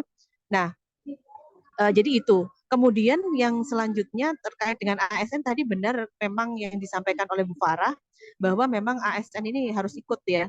ikut apa yang dilakukan oleh atasan. Kalau teman-teman misalnya sekarang mengecek ASN gitu ya posisinya, kita tunduk pada Permenpan RB nomor 1 tahun 2023 dan itu termasuk yang termasuk itu ini ya katakanlah itu yang membuat kita juga bermasalah di sana gitu. Karena ASN itu sekarang tidak boleh, jadi angka kreditnya sekarang mau itu ASN pusat mau ASN daerah semua tergantung pada atasan. Itu kemarin yang diprotes oleh teman-teman Serikat Pekerja Kampus begitu ya, karena dosen ini kemudian harus tunduk dan berlaku sama dengan atasan, padahal kadang-kadang atasan memperlakukan anak buah ini like and dislike gitu.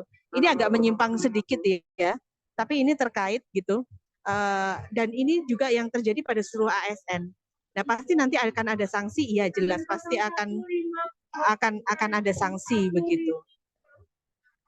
Nah kemudian selain masalah sanksi yang harus dipertimbangkan adalah merubah orang untuk pindah ke IKN itu bukan hanya perubahan pada orang tersebut, tapi tentang kesehatan mental. Kemarin yang panjang diskusi juga tentang kesehatan mental ya. Dengan Mbak Erika gitu kan, yang juga turut menuliskan di sini gitu. Itu yang masalah yang besar juga muncul karena perpindahan ini, bayangkan memindah orang begitu saja, begitu dan ketemu dengan orang itu lagi ketika sudah biasa di kota bertemu dengan banyak orang. Ini juga akan menghasilkan stres sendiri bagi ASN itu. Yang ini barangkali belum diprediksi oleh pemerintah, termasuk juga bahwa pemindahan itu tidak berdampak pada ASN saja, tapi juga berdampak pada keluarganya, domisili keluarga. Nah ini juga bermasalah karena berarti pusat pendidikannya bagaimana. Ini walaupun di sana sudah infrastruktur dasar sudah dibangun, tapi sekali lagi seperti slide saya minggu lalu gitu ya, itu baru 12%. Tapi ASN-nya sudah minta segera begitu ya. Tapi di buku kami juga sudah disebutkan ya, kalau nggak salah di halaman 50 atau di halaman 5, coba di halaman 50-an ya, nanti teman-teman cek begitu. Itu memang sudah ada beberapa gelombang yang kemudian dipindahkan secara berkala dalam tulisan itu. Jadi perpindahan itu dilakukan secara berkala, gelombang departemen tadi juga sudah disebutkan, kementerian-kementerian apa saja yang kemudian berpindah duluan, termasuk yang terkait dengan hal-hal yang bersifat vital. Tapi prediksi saya sih itu bakal mundur semua gitu ya, karena itu juga bertentangan tentang hak untuk memilih domisili, hak untuk menentukan nasib sendiri tadi yang seperti ditanyakan oleh Mbak Dedis ya. Mungkin itu aja tambahannya, maaf agak panjang. Baik, terima kasih Ibu Dia. Bapak Jamal kemudian ke Mas Theo ya, sudah resen. Silakan Pak. Ya, terima kasih luar biasa. Terima kasih Bu Dia. Semakin seru ini urusan IKN ini ya. Bu Dia begini. Tadi disebut Asia Atas. Saya mau sebut bukunya Profesor Budiono. Mas Farid, kalau ingat yang terakhir bukunya Profesor Budiono itu menceritakan sejarah Jepang, Korea, dan China. Nah, saya juga tidak bermaksud mau menuduh atau menjudgment tentang obor ini, Bu Dia. Tapi kalau saya kait-kaitkan, nampaknya sinyalemen yang Bu Dia mulai mencium itu, kok saya jadi Bu Dia, saya merasa Bu Dia mendukung, saya juga mencium itu. Nah, itu yang saya ingin tahu. Barangkali akan lebih utuh gitu ya, lebih lengkap kalau penelitian Bu Dia sampai ke sana. Ini akan menjawab lebih besar persoalan ini. Ini soal apa sih? Itu yang saya benar-benar ingin jawaban. Ini fenomena IKN ini fenomena apa gitu. Itu yang saya kok belum terjawab. Itu terima kasih. Apapun luar biasa Bu Dia dan tim, terima kasih. Baik, terima kasih Pak Jamal. Tapi mungkin memang pertanyaan itu mengenai apa sebenarnya yang ada di belakang fenomena IKN ini adalah pertanyaan kebanyakan orang saat ini ya. Karena pemerintah nampaknya menolak untuk melakukan banyak dialog mengenai itu. Gitu. Yang dilakukan adalah yang praktis-praktisnya. Tapi sebelumnya kita ke Mas Theo dulu sebelum ke Ibu Dea dan ke Bu Farah. Silakan Mas.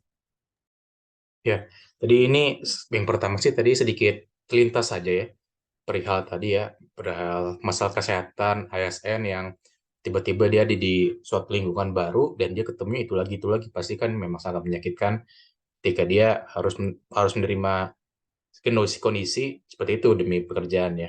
Tapi saya jadi memikirkan ya mungkin di mata pemerintah mereka menganggapnya ya karena Anda ASN, dalam artian Anda adalah tanda kutip alat negara buat membangun sesuatu. Ya bayangkan hukum aja bisa dijadikan alat ya manusia kenapa tidak gitu kan ya. Asalkan itu bisa membuat pembangunan itu berhasil ya why not gitu ya. Dan terus juga saya juga tadi menarik sekali Pak Jamal, betul juga ketika saya pikirkan ulang, sebenarnya apa sih urgensi kita memindahkan ibu kota? Apakah apakah memang benar yang dikatakan di dalam naskah akademiknya ya, seurgensi itukah atau memang ya ada maksud lain gitu yang harus harus digali dari hal itu. Karena kalau misalkan benar juga kita ingin bertanya-tanya ya pemerintah tetap stay sama jawaban yang ada di naskah akademik. Berarti kan itu harus kita baca pakai pakai sudut pandang yang lain kan. Apa sih gitu? Ya lewat tindakannya mungkin. Oh tindakannya seperti ini ya.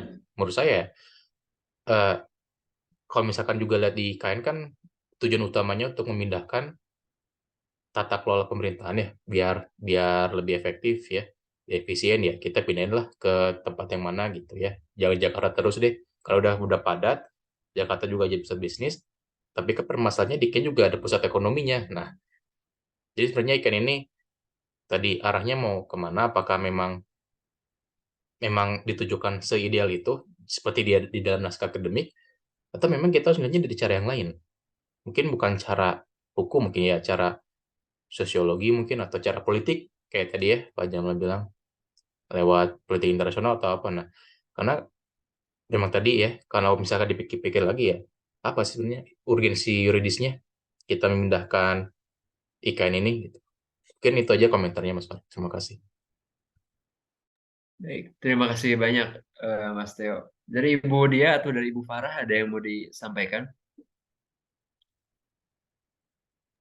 Ya, terima kasih Mas Farid. Menarik ya Pak Jamal memang. Kemarin setelah buku ini terbit pun ada masih banyak bahan yang kami diskusikan begitu. Jadi bahkan sempat terpikir ketika mendapat undangan dari teman-teman Unpar gitu, kami sudah berpikiran bahwa akan ada banyak permasalahan yang bisa digali dari apa yang kita tulis gitu. Sempat terpikir apakah ini akan menjadi penelitian lanjutan dari buku yang sudah ada gitu kan. Tapi menarik Pak Jamal, terima kasih. Itu mungkin nanti akan kita coba pelajari atau kita cari bahan untuk kita teliti lebih lanjut gitu. Kemudian yang Mas Theo masalah kepegawaian atau apa, memang gini ya, perpindahan pegawai di pemerintahan terutama itu memang sangat-sangat dinamis begitu. Bahkan kalau teman-teman tahu PNS yang ada di daerah itu bisa 3 bulan, 6 bulan itu pindah gitu. Jadi memang sangat seperti itu kalau untuk yang di ASN. Makanya perpindahan ASN pun teman-teman PNS juga ya mau nggak mau ini yang harus dilakukan gitu. Tetapi memang harus dipikirkan kriteria dan siapa saja yang memang seharusnya dipindahkan itu kan kalau masalah kepegawaian. Itu sih atau ada yang terlewat ya dari yang disampaikan Mas Theo, Mas Farid? Cukup ya Mas Theo ya? Udah cukup Mas Farid. Kalau saya ini justru penasaran dengan saya bertanya ke Pak Jamal gitu ya mengenai tadi tentang proyek obor itu ya One Belt One Road. Eh, karena masih banyak juga pandangan yang ya ini saya nggak bermaksud memihak ya tapi ada yang memandang begini bahwa proyek obor itu juga pada akhirnya toh menguntungkan Indonesia gitu. Makanya pada tahun 2019 ditandatangani MOU antara Indonesia dengan RRC gitu dalam konferensi tingkat tinggi obor Belt Road Initiative di Beijing. Kemudian juga misalnya proyek kereta api cepat misalnya itu kan banyak kontribusi RRC misalnya. Nah, jadi sebenarnya saya penasaran gitu Pak Jamal, what are the problems beneath obor ini? Mungkin bisa dijelaskan Pak Jamal supaya kita ini teman-teman juga mungkin ada yang bertanya-tanya mengenai itu gitu. kok jadi saya yang jadi narasumber? Gimana, Mas? Saya ini dalam posisi bertanya.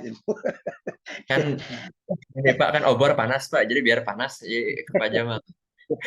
Iya, begini, saya baca, saya lupa judulnya ya, yang Prof Budiono yang terakhir pernah ini kan di Unpar Sejarah juga filsafat itu. Tiongkok bukan Pak? Bukan, dia lebih luas itu, bukan hanya Tiongkok.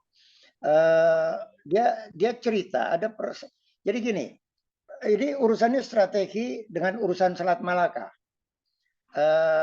Makanya di situ ada ini kan South China Sea itu kan, di antara Natuna sama ini kan ada pertandingan gitu ya.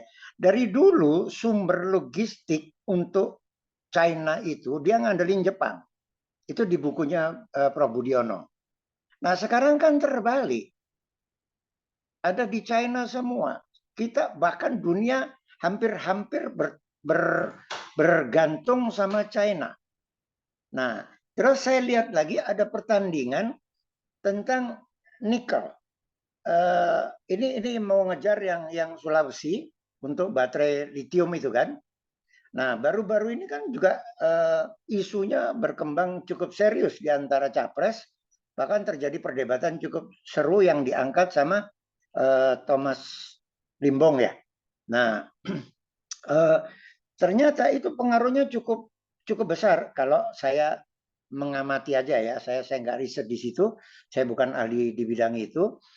Ternyata harga nikel di dunia ini turun sampai mengakibatkan Elon Musk dia pindah, tidak ambil lagi baterai dari kita. Nah, Jepang memunculkan teknologi baru hidrogen untuk pengganti energi terbarukan. Maka mohon maaf Bu Farah, saya dihukum bisnis. Jadi saya berkepentingan dengan ini supaya saya tidak dianggap bohong sama mahasiswa saya. Ini fenomena apa? Itu yang saya ingin tahu betul. Kok bisa sampai sejauh ini kita terbawa dalam urusan ini? Kita sadar nggak? Walaupun saya sendiri juga nggak punya jawaban, Mas Farid. Ini apa sih? Gitu loh. Tapi kok serius bener sampai berpengaruh kepada pilpres kita? Ini urusan apa? Jangan-jangan ini proxy war juga. Nah, kalau ini proxy war, apa betul kita ini menyelenggarakan pilpres Indonesia atau pilpres dua kutub itu? Ini kan jadi menarik kan ya. Saya Ibu Dia ini sebetulnya sudah mulai nyenggol-nyenggol, tapi saya yakin Bu Dia ini tahu lebih sama Bu Farah ini. Cuman ya mungkin karena ini di forum terbuka, jadi nggak full dibuka gitulah, dihemat-hemat sedikit. Tapi kita tunggulah kalau ada penelitian lanjutan kan memang menarik.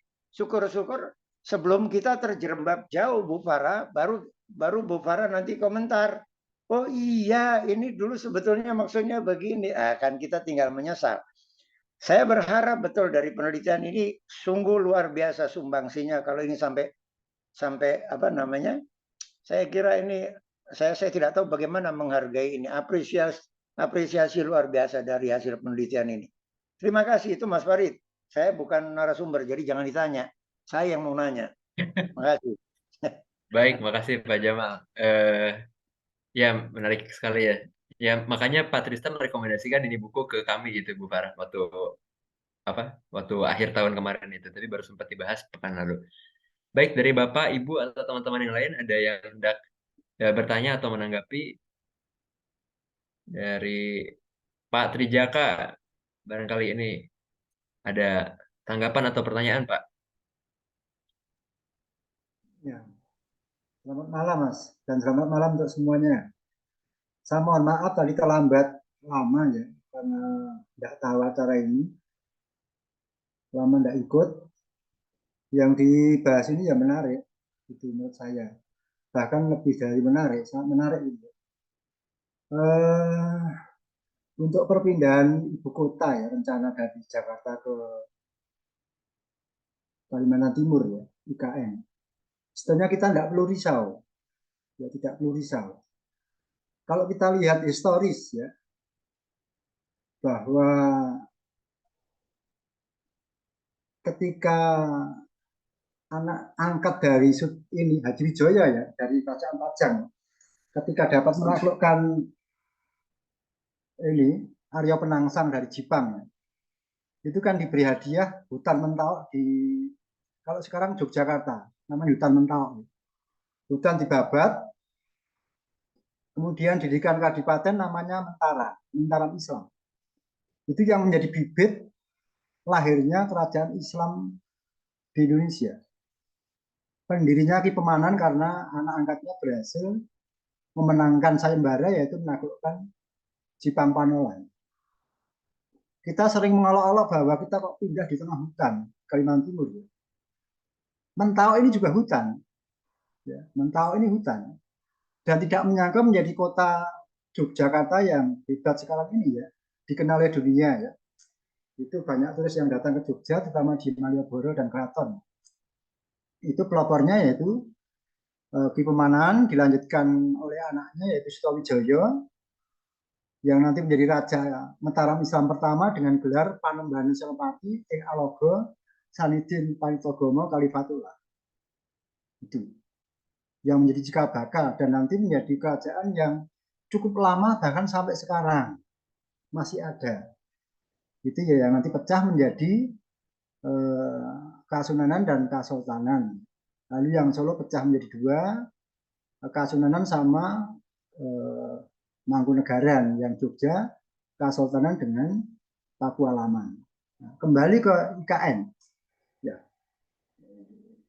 IKN kenapa harus pindah? Tadi mungkin sudah disampaikan dalam buku karangan Ibu Siapa tadi dengan berbagai pertimbangan ya barangkali ya, bahwa Jakarta mungkin menurut saya juga tidak layak lagi ya.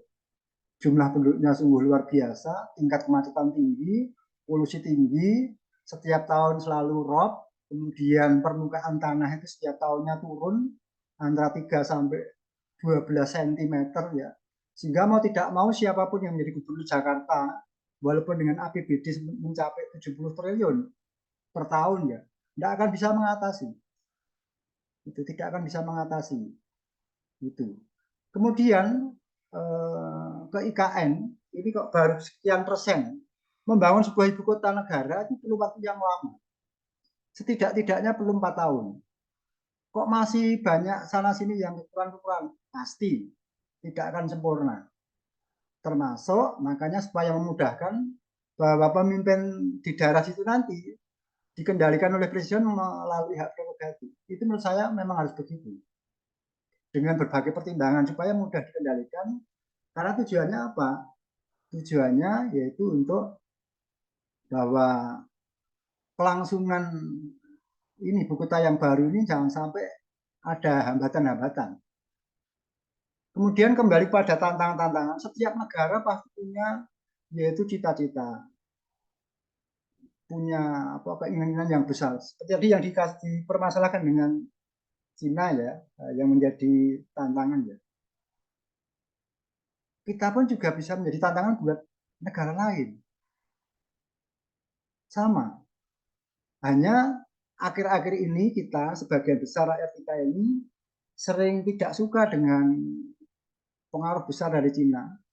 Tapi kita kalau mau jujur, bahwa penelitian-penelitian dari jurnal-jurnal yang masuk ke jurnal internasional ya di Cina, itu terbesar di seluruh dunia ya Cina. Bahkan dari segi teknologi pertanian, Cina sudah mampu menghasilkan bagaimana menanam padi di lahan yang ini pakai air laut itu ya. Kita belum bisa. Bahkan akibat perang Ukraina dengan Rusia ya, yang mengakibatkan harga migas juga ikut naik, kemudian harga pangan khususnya gandum juga oke, kemudian krisis pangan yang dipengaruhi kemarau yang panjang sekarang ini, kita menjadi kesulitan mengenai sumber pangan, terutama beras. Siapapun presidennya kita ke depan akan mengalami kesulitan mengenai pangan itu. Gitu ya. Presiden Soeharto sering disinggung bahwa beras itu swasembada pangan, betul. Tapi hanya 2 tahun, tahun 85-86. Kita pernah impor 1 kali. Tapi setelah itu selalu Bahkan sejak zaman Belanda, kita pernah mengalami impor tahun 1914 sampai 16, diawali dari Malang, ini Malang tempat tinggal kita ini, karena kita mengalami penyakit sampar gitu, sehingga butuh beras, bahkan malah mengandung penyakit pes. Itu ya, yang kita mengenal lockdown itu dimulai awal pertama ya di Malang ini, kota Malang ditutup, itu lockdown pertama, sehingga berdirinya kota Malang itu tahun 1914. Itu. Kembali ke IKN, bahwa perdagangan dunia yang selama ini melalui jalur Selat Malaka lalu masuk ke mana? Ke Singapura itu menguasai hampir 15%. Seandainya itu nanti bisa digeser, kita maunya dulu kan di Batam, tapi Batam gagal. Gagalnya kenapa? Ya, itu perlu dipelajari lagi. Kalau bisa digeser ke Kalimantan Timur yang lautnya cukup luas, begitu. Kemudian perlu diperkuat dengan angkatan laut kita yang selama ini justru didominasi oleh angkatan darat. Itu perlu ditinjau kembali supaya angkatan laut kita itu lebih diperkuat untuk memperkuat wilayah itu, termasuk ke Laut Cina Selatan yang sekarang menjadi permasalahan. Itu antara Cina dengan Filipina. Termasuk kita juga, karena kita punya wilayah di sana, di sekitar Natuna, yang kaya akan sumber mineral dan ikan, tetapi sering dicuri. Yang mencuri siapa? Ya Cina. Dan nyolongnya itu ya jelas-jelas nyolong itu ditegur aja. Karena mereka menggunakan angkatan laut. Jadi nelayannya suruh maju, ketika ketangkap oleh kita, perahunya itu cepet ini ditarik mundur. Yang bisa membetulkan siapa ya? Ya harus dengan satelit ya. Kemudian ditambah lagi Singapura ini sering ngawur terhadap kita. Selama ini sejak merdeka, wilayah udara kita dikuasai oleh Singapura. Baru Jokowi ini bisa mengambil alih ya untuk wilayah udara Kepulauan Riau itu ya. Kita selama ini kalau mau pesawat kita melewat sana, kita harus izin ke Singapura. Ditambah lagi di sana bahwa menggunakan ini ya sistem pajak yang rendah sehingga banyak pedagang dunia yang masuk ke Singapura. Ditambah lagi termasuk Singapura selama ini kan sering menjadi sumber biang keroknya ini kejahatan namanya transfer pricing, terutama oleh pengusaha-pengusaha hitam di Indonesia yang membawa lari menjual barangnya dengan harga murah di Singapura karena pajaknya rendah. Padahal ini dijual ke afiliasinya sendiri. Dari Singapura dijual ke negara pihak ketiga dengan harga yang mahal. Ketika laporan, dia mengatakan kami rugi, tidak bisa bayar pajak dengan tinggi. Padahal ini kejahatan. Tapi ahli-ahli akuntansi mengatakan bukan kejahatan. Yang namanya bisnis itu ya bisnis, cari untung. Tapi bagi saya sebagai pensiunan guru SMA ya, swasta di Malang, itu kejahatan. Karena apa? Negara dirugikan banyak. Ambil contoh, migas kita sejak lahirnya Undang-Undang Nomor 1 Tahun 67. 85% migas kita dikuasai oleh Inggris dan Amerika Serikat. Ditambah Freeport. Freeport menguasai 90,36% saham. Kita hanya sedikit. Ya untung Jokowi bisa mengambil 51%. Gitu. Bapak, ya. Mohon maaf Pak, mengingat waktunya tinggal 10 Ya, menit lagi, ya oke, boleh mohon maaf dipersingkat ya. Pak. Itu Makasih jadi Pak. intinya bahwa Singapura sangat banyak membohongi kita dan banyak mengambil keuntungan dari pengusaha-pengusaha hitam kita, baik itu pengusaha dari dalam negeri maupun luar negeri yang punya sumber-sumber di Indonesia. Kita banyak dirugikan. Saya memberi namanya kejahatan transfer pricing. Begitu. Terima kasih. Baik, terima kasih banyak Pak Trijaka atas insights-nya. Menarik sekali. Kemudian ada dari Bapak Daru Adianto. Baru setelah ini kami kembalikan kepada Ibu Farah. Untuk sekedar mengingatkan bahwa diskusi kita malam hari ini akan berakhir pada pukul 20.50. Jadi ini mungkin adalah tanggapan atau pertanyaan yang terakhir dari Bapak Daru. Silakan Pak. Ya, terima kasih. Semakin menarik, semakin malam. Sayang, 10 menit lagi selesai. Jadi saya ingin cepat saja. Dan kita fokus ke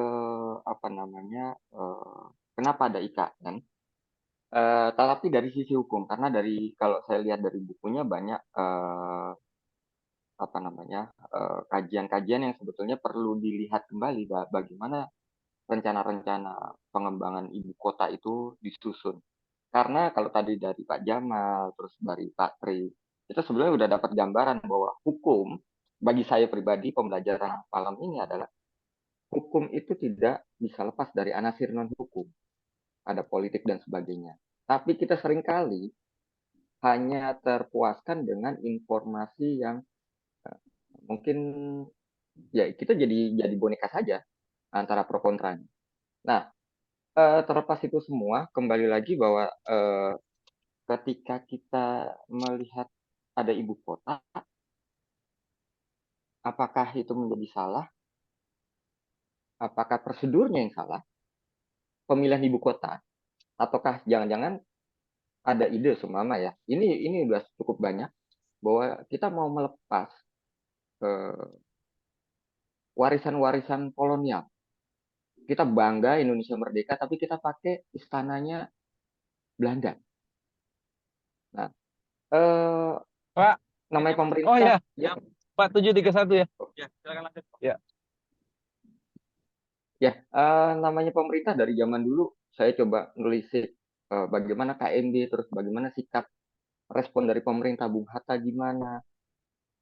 Ternyata memang sebagai sebuah negara, memang kita tidak bisa lepas dari geopolitik dan geostrategi.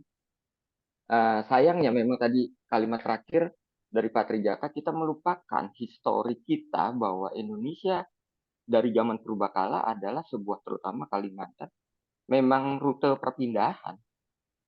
Ketika laut itu dulu daratan begitu luas daripada laut, sekaligus saya sedikit mengoreksi yang Bu Dia, lautnya kecil kayaknya Bu, ingat saya.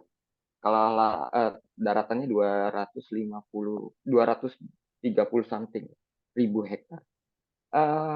Tapi balik lagi bahwa pergerakan manusia memang dari China dulu. Tapi karena sekarang seperti saya cuma highlight dari yang Pak Trijaka, ya memang itu kita seperti tergiring. Tapi apakah kemudian kita mau untung sendiri, geopolitik dan geostrategi itu yang menjadi bagian. Saya hanya meng-highlight saja bahwa apa yang terjadi memang akhirnya yang diupayakan oleh Bu Dia Al-Uyun dan teman-teman penulis buku ini kayaknya ya cukup menarik untuk kita mendalami. Jadi melihat hukum, melihat produk hukum bukan saja di tataran ideal. Kalau tadi Mas Theo menyampaikan apa sih tujuannya ini kok jadi nggak jelas. Ya iya, karena cita hukum yang keadilan itu sudah sangat jarang karena hukum dibuat apa yang jadi sepakatan. Proses Indonesia kan gitu. Bukan nilai hukum ideal. Tapi apa yang disepakati? Kalau semua anggota dewan dan pemerintah sepakat untuk menyatakan sebuah tindakan itu menjadi legal. Sehingga memang akhirnya proses hukum ditempatkan, memang hukum bukan tujuan, karena hukum sendiri punya tujuan. Hukum menjadi alat. Tapi alat untuk mencapai keadilan kah? Alat mencapai kemanfaatan, nilai sebesar-besarnya kemanfaatan, atau hukum ini menjadi alat legitimasi dari tindakan. Kalau yang tadi disampaikan Bu Farah juga mungkin ya biar daripada tidak ada hukumnya ya mending dibuat landasan. Tapi itu lebih fair ketimbang bertindak tanpa dasar hukum. Saya sedikit highlight itu aja. Mas moderator, Mas siapa ya tadi? Saya lupa, agak tertutup namanya kalau dari screen saya. Menegaskan bagi saya pribadi bahwa ketika kita baca hukum saat ini, kita nggak bisa lepas dari pengaruh penyusunan produk hukum. Sehingga tidak ada lagi hukum yang netral. Bagi saya ini pembelajaran yang mungkin bisa saya sharing di kesempatan ini. Terima kasih. Baik, terima kasih banyak Bapak Daru.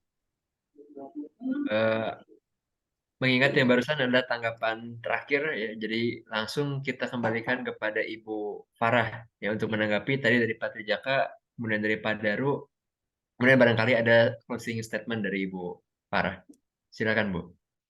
Ya, makasih Mas Farid. Sebenarnya bukan harus ditanggapi, tetapi yang disampaikan Pak Trijaka dan Pak Daru itu kan memperkaya diskusi kita malam ini gitu kan. Tetapi memang kita sebagai warga negara memang harus mengkritisi kebijakan pemerintah terutama terkait dengan IKN seperti yang disampaikan Pak Jamal tadi. harus dicari nih ada apa di balik ini, atau daripada tidak ada akhirnya tidak dipindahkan gitu. Tetapi saya tidak akan memberi closing statement atau apa, tetapi semoga ini menjadi pemantik di dalam diri kita masing-masing untuk tetap mengkritisi setiap kebijakan yang dibuat pemerintah gitu. Karena memang bahkan katanya nanti IKN itu di Agustus 2024 ini sudah mulai dilaksanakan upacara kemerdekaan di sana gitu, Bang. Itu semakin mengukuhkan keberadaan IKN di sini gitu kan. Mungkin itu sih Mas Farid gitu. Kalau tadi Bu Herlinda menyinggung masalah tanah atau apa gitu, Bu Herlinda bisa bergabung 2 minggu lagi Bu. Nanti minggu depan lingkungan, kemudian nanti ada tanah gitu. Saya pikir teman-teman juga masih bisa bergabung sampai selesainya sesi ini biar bisa mendapatkan isunya secara utuh gitu. Terima kasih Mas Farid. Baik, terima kasih banyak Ibu Farah atas materinya pada malam hari ini, juga Bapak Ibu dan teman-teman sekalian yang telah hadir, khususnya kepada Ibu Dia, Ibu Herlinda, Bapak Daru, dosen-dosen dari Fakultas Hukum UB Malang, juga Pak Jamal, Prof. Sidarta, dan teman-teman yang lain yang tidak bisa saya sebutkan satu persatu. Terima kasih banyak untuk diskusinya pada malam hari ini. Mudah-mudahan dapat menambah insight untuk kita ke depan. Mungkin sedikit untuk pekan depan, kita akan kembali mengadakan acara pada hari Jumat pukul 19.00. Pembahasannya adalah mengenai masih buku menggugat IKN, yaitu bab 6 ya, bab 6 oleh Bapak Teguh Prastio dan moderatornya adalah oleh Ibu Dini. Demikian, mungkin mohon maaf apabila ada kesalahan baik yang disengaja maupun tidak disengaja. Saya kembalikan kepada Mas Theo. Ya, terima kasih Mas Farid. Betul sekali, minggu depan tanggal 9 Februari 2024, hari Jumat malam, Bapak Ibu sekalian, kita akan lanjutkan diskusi. Masih di buku yang sama, dan babnya sudah beda, yaitu bab 6 tentang lingkungan ya, Bapak ya. Dan yang disajikan oleh Mas Teguh Prasetyo dan Dini Sirteni Iskandar sebagai moderatornya. Ya, jadi jangan sampai terlewatkan karena lingkungan pertanahan juga menjadi isu yang sangat penting untuk dibahas dalam melihat IKN ini. Baik, kalau begitu, mari kita istirahat. Selamat malam Bapak Ibu sekalian. Terima kasih telah datang pada malam hari ini. Selamat malam. Selamat malam, terima Prof. kasih. Sidarta boleh ngobrol dulu, Prof. Habis ini, Prof. Selamat malam, terima kasih. Terima kasih. Selamat